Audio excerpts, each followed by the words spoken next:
RSS ಸಂಘಟನೆಯನ್ನ ಯಾರೂ ಕೂಡ ಅಥವಾ ಯಾರಿಂದಲೂ ಕೂಡ ಬ್ಯಾನ್ ಮಾಡೋಕೆ ಸಾಧ್ಯ ಇಲ್ಲ ಈಗಂತ ಹೇಳಿ RSS ಪರವಾಗಿ ಈಗ HDK ಬ್ಯಾಟನ್ನು ಬೀಸಿದ್ದಾರೆ. ನೋಡಿ, RSS ಪರವಾಗಿ ನಾವಿದ್ದೀವಿ, ಯಾರೂ ಕೂಡ RSS ಅನ್ನು ಬ್ಯಾನ್ ಮಾಡೋಕ್ಕೆ ಆಗಲ್ಲ ಅಂತ ಹೇಳಿ ಕೇಂದ್ರ ಸಚಿವ HD ಕುಮಾರಸ್ವಾಮಿ ಅವರು RSS ಪರವಾಗಿ ಮಾತನಾಡ್ತಾ ಇದ್ದಾರೆ. ರಾಜಕೀಯ ಲಾಭಕ್ಕಾಗಿ ಇಂತಹ ವಿಷಯಗಳನ್ನು ತರಲು ಸರ್ಕಾರ ಹೊರಟಿದೆ.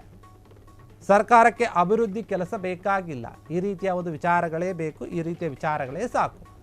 ಕೈ ಸರ್ಕಾರದ ವಿರುದ್ಧ ಈಗ ಗುಡುಗಿದ್ದಾರೆ HD ಕುಮಾರಸ್ವಾಮಿ ಕೇಂದ್ರ ಸಚಿವರು. ಗಾಂಧೀಜಿ ಹತ್ಯೆ ಆದಾಗ RSSನ ಬ್ಯಾನ್ ಮಾಡಿದ್ರು, ಬಳಿಕ ಆ ಸಂದೇಶವನ್ನು ವಾಪಸ್ ಪಡೆದಿತ್ತು. ಅವರಿಗಿಂತ ಖರ್ಗೆ ಸಿದ್ದರಾಮಯ್ಯ ಏನು ದೊಡ್ಡವರೇನು ಅಲ್ವಲ್ಲ, ಅವರು ಬ್ಯಾನ್ ಮಾಡಿದ್ರು ಅಂತ ಹೇಳಿ ಸಮಾಜದಲ್ಲಿ ಸರ್ಕಾರ ಸಂಘರ್ಷವನ್ನು ಸೃಷ್ಟಿ ಮಾಡ್ತಾ ಇದೆ, ಸಂಘರ್ಷದ ವಾತಾವರಣವನ್ನು ಸೃಷ್ಟಿ ಮಾಡ್ತಾ ಇದೆ. ಹೀಗಾಗಿ RSS ವಿಚಾರದಲ್ಲಿ ಯಾರೇ ಮಾತನಾಡಿದರೂ ಕೂಡ ಅದರ ಒಂದು ಚಟುವಟಿಕೆಗಳನ್ನು ಮತ್ತು ಅದನ್ನು ಆ ಸಂಘಟನೆಯನ್ನು ಬ್ಯಾನ್ ಮಾಡೋಕ್ಕೆ ಯಾರಿಂದ ಕೂಡ ಸಾಧ್ಯ ಆಗಿಲ್ಲ. ಇಂದಿನ ಕಾಲದಲ್ಲಿ ಏನು ಘಟಾನುಘಟಿ ನಾಯಕರು ಬ್ಯಾನ್ ಮಾಡಿದ್ರು, ಅವರಿಂದನೇ ಆಗಿಲ್ಲ. ನೀವು ಅವರಿಗಿಂತ ದೊಡ್ಡವರಾ? DK ಶಿವಕುಮಾರ್, ಸಿದ್ದರಾಮಯ್ಯ ಅವರೇ ನೀವೇನು ಅವ್ರಿಗಿಂತ ದೊಡ್ಡವರಲ್ವಲ್ಲ ಅಂತ ಹೇಳ್ತಾ ಇದ್ದಾರೆ. ನೀವು ಅಭಿವೃದ್ಧಿ ಕೆಲಸದ ಕಡೆ ಗಮನ ಕೊಡ್ತಾ ಇಲ್ಲ, ಬರೀ ಈ ರೀತಿಯಾದ ವಿವಾದಾತ್ಮಕ ಒಂದು ವಿಚಾರಗಳನ್ನ ಎತ್ಕೊಂಡು ಜನರ ಒಂದು ದಿಕ್ಕು ತಪ್ಪಿಸುವಂಥ ಕೆಲಸವನ್ನು ಮಾಡ್ತಾ ಇದೆ ಕಾಂಗ್ರೆಸ್ ಮತ್ತು ಕಾಂಗ್ರೆಸ್ನ ನಾಯಕರು. ಹೀಗಾಗಿ RSS ಬಗ್ಗೆ ಯಾರೇ ಏನೇ ಮಾತಾಡಿದ್ರು, ಏನೇ ಒಂದು ಹೇಳಿಕೆಗಳನ್ನು ಕೊಟ್ಟರೂ ಕೂಡ ಯಾರೂ ಕೂಡ ಅದನ್ನು ಬ್ಯಾನ್ ಮಾಡೋಕ್ಕೆ ಸಾಧ್ಯ ಇಲ್ಲ. ಕಾಂಗ್ರೆಸ್ ಬರೇ ರಾಜಕೀಯ ಲಾಭಕ್ಕಾಗಿ ಇಂಥ ವಿಷಯಗಳನ್ನು ಎತ್ಕೊಂಡು ಬರ್ತಾ ಇದೆ, ಅದು ಸರಿಯಲ್ಲ.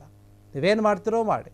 ಬ್ಯಾನ್ ಹಿಂದೆ ಮಾಡಿದ್ರಲ್ಲ ನಾಯಕರು ಏನಿದ್ರು, ಅವ್ರಿಗಿಂತ ನೀವೇನು ದೊಡ್ಡವರಲ್ಲ, ಅವ್ರ ಕೈಲೇ ಅದನ್ನು ತಡೆಯೋಕ್ಕಾಗಲಿಲ್ಲ, ಮಾಡಿದ ಮೇಲೆ ಮತ್ತೆ ವಾಪಸ್ ಬಂತು RSS. ಹೀಗಾಗಿ ಏನೂ ಮಾಡೋಕ್ಕಾಗಲ್ಲ ನೀವು ಅಂತ ಹೇಳ್ತಾ ಇದ್ದಾರೆ. ಯಾಕಂದರೆ ಗಾಂಧೀಜಿ ಹತ್ಯೆ ಆದಾಗ RSSನ ಬ್ಯಾನ್ ಮಾಡಿದ್ರಲ್ಲ, ಅದಾದ ಬಳಿಕ ಮತ್ತೆ ಏನು ವಾಪಸ್ ಪಡೆದ್ರಲ್ಲ, ಇದೆಲ್ಲ ನಿಮಗೆ ವಿಚಾರ ಗೊತ್ತಿದೆ ತಾನೇ. ಅದ್ರ ಬಗ್ಗೆ ಯೋಚನೆ ಮಾಡಿ. RSSನ ಬ್ಯಾನ್ ಮಾಡೋ ಆಗಿದ್ದು ಬ್ಯಾನ್ ಆಗಿದ್ದು ಹಾಗೇ ಇರ್ತಾ ಇತ್ತು, ಅದನ್ನು ಯಾರು ಕೂಡ ತಡೆಯೋಕ್ಕೆ ಸಾಧ್ಯ ಇಲ್ಲ. ಇಲ್ಲಿವರೆಗೂ ಕೂಡ ಬಂದು 100 ವರ್ಷ ಪೂರೈಸಿದೆ ಅಂತಂದರೆ ಅದಕ್ಕಿರುವಂತಹ ಒಂದು ತಾಕತ್ತೇ ಬೇರೆ ಇದೆ.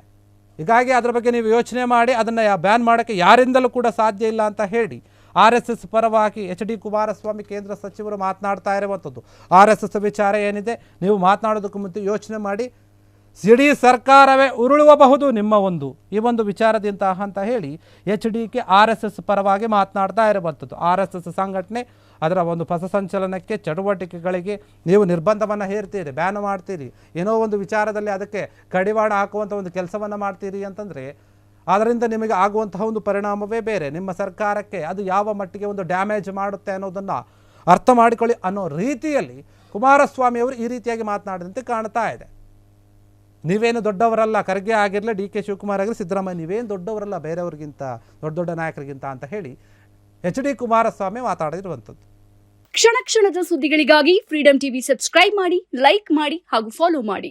ಹೊಸ ಸುದ್ದಿಗಳ ನೋಟಿಫಿಕೇಶನ್ಗಾಗಿ ಬೆಲ್ ಐಕಾನ್ ಮೇಲೆ ಕ್ಲಿಕ್ ಮಾಡಿ.